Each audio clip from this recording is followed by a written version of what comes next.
Okay, so here in video number 4, we're going to talk about everybody's favorite subject, closing costs. Not really everybody's favorite subject.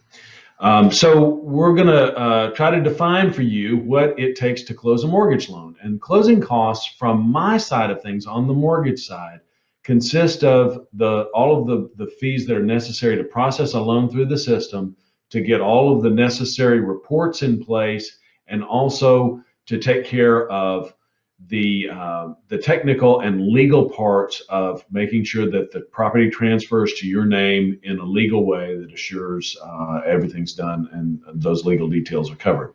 So the second part of closing costs has to do with what we call prepaid items, which are some reserves that are put into escrow accounts or savings accounts for your taxes, for the property taxes, county and city property taxes, and then also for your homeowner's insurance. So you will shop for your homeowner's insurance with your provider of choice. My team, we also provide as an extra added service. We've got 3 or 4 insurance providers that we prefer to send people to because they provide great service, good A-rated coverage, and great fees, great premiums to help our borrowers out. And so we'll help you out with that piece of it if you so desire. And if you have a favorite insurance company and you're satisfied with their service, then you move on with that. Get insurance on the property, let us know who you're going to use for insurance, and then we'll fold that into the file and make sure that all of those connections are made. So people often ask, well, how much are closing costs? I heard that closing costs are 3%. I hear that closing costs are 2%. Typically, and these are just ballpark figures, I would suggest to you that on a purchase, that your closing costs on loans that are probably $250,000 or less are probably going to be around that 3% mark, and loans that are over that $300,000 mark may fall into the 2.5% to down to 2%. And the reason that percentage changes is because many of the closing costs are fixed fees. And so, for instance, an appraisal might cost $475 in our market, and that $475 is a larger percentage of a $100,000 loan than it is of a $500,000 loan.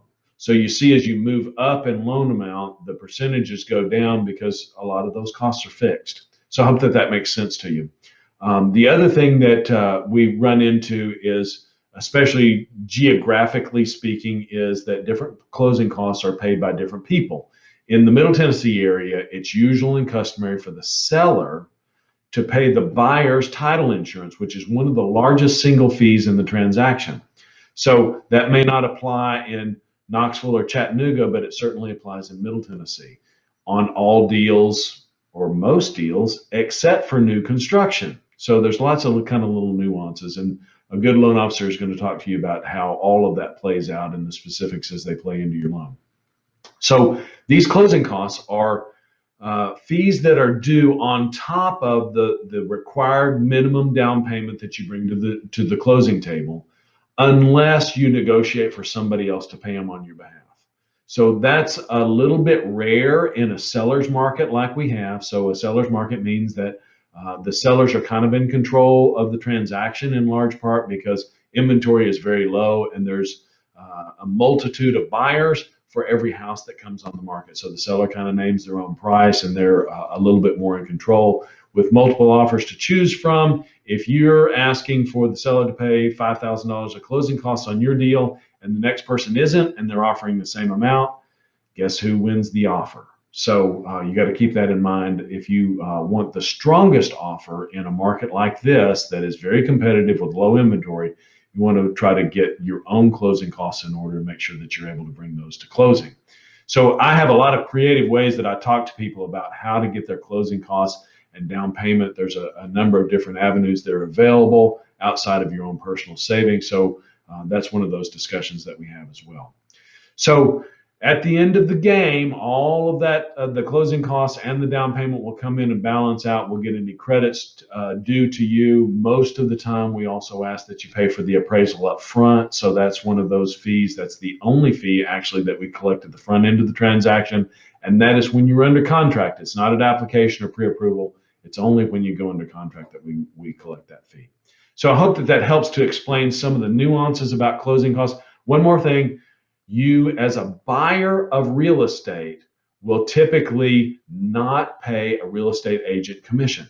So it's usual and customary in our area, again, to for the buyer and the seller's agent, both of those agents, there's usually two agents involved in a transaction, to both make about 3%.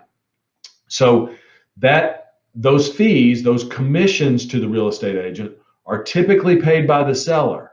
So as the buyer of real estate, you're not generally liable to pay for your agent's commissions. Now, if you're selling a piece of real estate as a part of this transaction, you want to make sure to fold those in and to make sure that you're considering correctly what kind of agent commissions you're going to be making and paying on the sale of your home, because that's going to affect the proceeds from that sale and how much money you have to bring to the new transaction. So that gets a little bit technical here, and there's a lot of information there. Numbers are moving around. If you have any questions, I'm happy to clarify that. But that is a little bit deeper dive into closing costs, subject that everybody needs to know about, but maybe a little bit afraid to talk about. So we're going to talk about that on the front side, and it's a big part of the pre-qualification call. So again, the number one rule is that you're prepared and you don't have any questions and you're not afraid of the numbers. So now that concludes number 4. We're not going to talk about closing costs again, except until we get to the closing table. So hope that's helpful, and stick with me for video number 5.